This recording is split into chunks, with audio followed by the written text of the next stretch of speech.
The silver discs that people talk about seeing, right? The UFOs, or now they've changed the terminology. Now it's UAP. Okay. It's okay to talk about them now. Yeah, exactly. As long as we call them change the UFOs. terminology, that's right. As long as we change it, we control the narrative. That's it.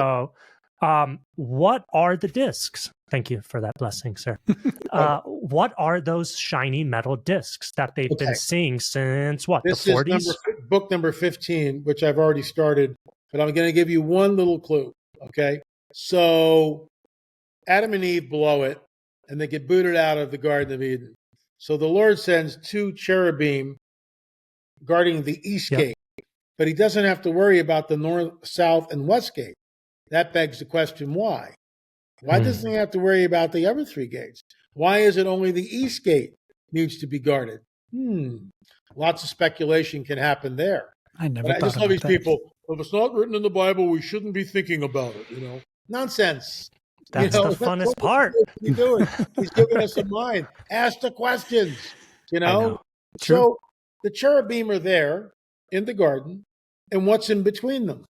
A flaming sword. You're going to set off some balloons, LA. Right? Which turns every which way. Balloons. I mean, see, I can't control it. Go figure. So that flaming sword is technology. That's not something that's just supernatural. And what happens? Why does the sword turn every which way? And it's got some mechanism. That's supernatural technology. These discs, and we were out, this is in our 8th film, we went out to the debris field in Roswell.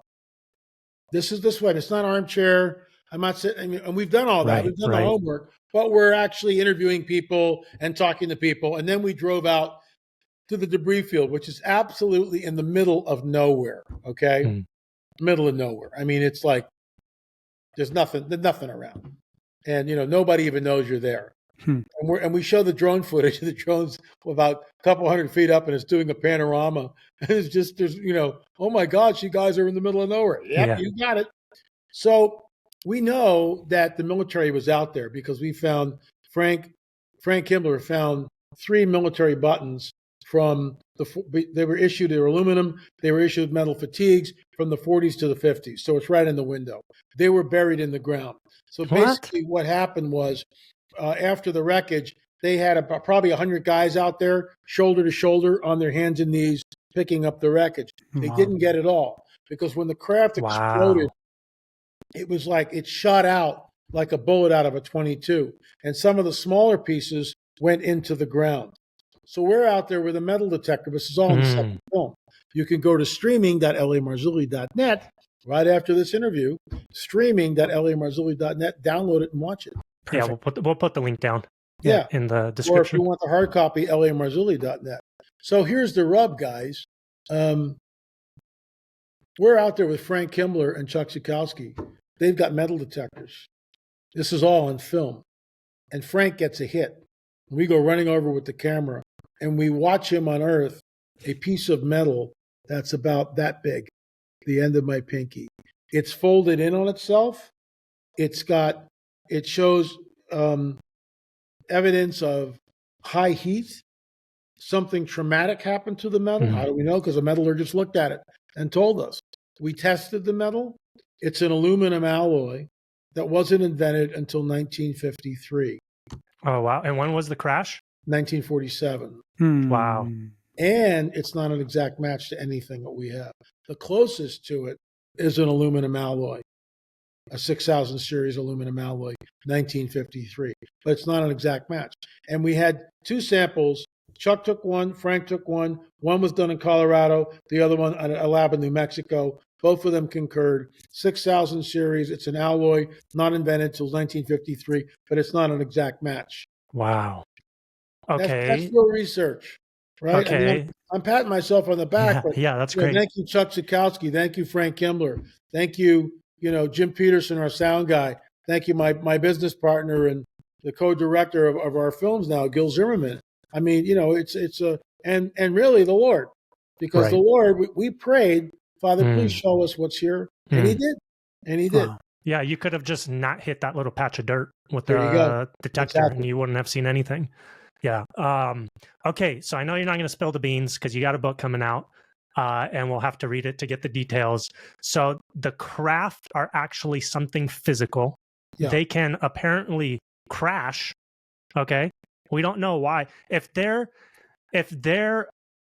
angelic, right? The crafts themselves, me personally, I don't see why angels or demons or these spiritual entities would need a metal craft. Okay. Fair question. Say that again. Fair question. So to me, it's like, and then on top of that, why are they crashing? Don't they have like better technology? Can't they have a force field that bounces them off the ground? You know, I'd feel like too much Star Trek, buddy. What's that? Too much Star Trek for you. Oh yeah, I know. Too much Star Trek, not enough LA Marzulli.net streaming. Well, so here's the deal. When Elisha is there with his servant Gehazi, and they're surrounded by the Syrian army, right? And Elisha says, Gehazi goes, "We're surrounded, we're going to die," basically. And Elisha prays to the Lord and says, "Lord, open his eyes." Shoos him out of the tent. Gehazi goes out, freaks out, comes back in. I saw the chariots of fire above the Syrian army. What are the chariots of fire? See, it's all there in the Bible. Right. But you don't hear a sermon about it. Right. And, well, we don't know what that is, so any type of conjecture, but blah, blah, blah, blah, blah. So here's the thing. A chariot is a vehicle. And Gehazi is articulating from his grid, his viewpoint. It's all he's got. So he says, well, I saw a chariot of fire, because the thing is bright and it's gleaming. So it looks like it's on fire. A chariot of fire. Get that? I mean, it's right. It's like it's screaming at us. I wrote that in the very first book on the Nephilim trilogy. Well, now that you say it that way, LA, that reminds me not so much of the metal disc. That reminds me of what everybody's recording now, which are the glowing balls of light. Yeah. Okay. That The seems orbs. more the orbs. Yeah.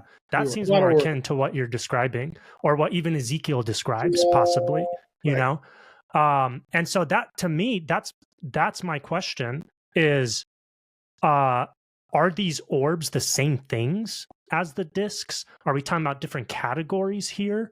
Later, we've got a couple clips where it talks a lot about these orbs appearing and being able to be summoned by different people. Like if you're familiar with Dr. Stephen Greer, he can summon these things on command after doing some like ritualistic Kundalini yoga. Kundalini serpent spirit stuff from India. Exactly. And So that's in the churches too, by the way. That's scary. We gotta talk about all over the churches in the Signs and Wonders movement. Right. Yeah, it is, dude. It's and I'm charismatic. Right. I'm a charismatic Christian. Okay, you got to come back because we got to talk about that. I know. I believe in the gifts. Yeah. But what we're seeing is absolute nonsense for the most part. Sure. Okay. It's always the same thing. Some guy blowing on a microphone and people falling down. Yeah. You know. Wow, so that's what you attested to. That makes so much sense. Yeah. I just thought. Oh my gosh. This is and there's a clip you can. Do you have a book YouTube. on this? Do you have a book on this or a video on this? No, but there's a video on YouTube actually. Okay. You can go Kundalini Serpent Spirit in the church, and they'll show what's going on, and then they'll show what's going on in India. All right. Yeah. It's exactly the same thing. That's what I'm watching before bed tonight. You'll get nightmares. Nah, I won't. Okay, I got Jesus. Just give me this much. Are the flying discs described and photographed, right? Are they the same thing as the glowing orbs, or are we talking about different things here? Different things completely. Okay.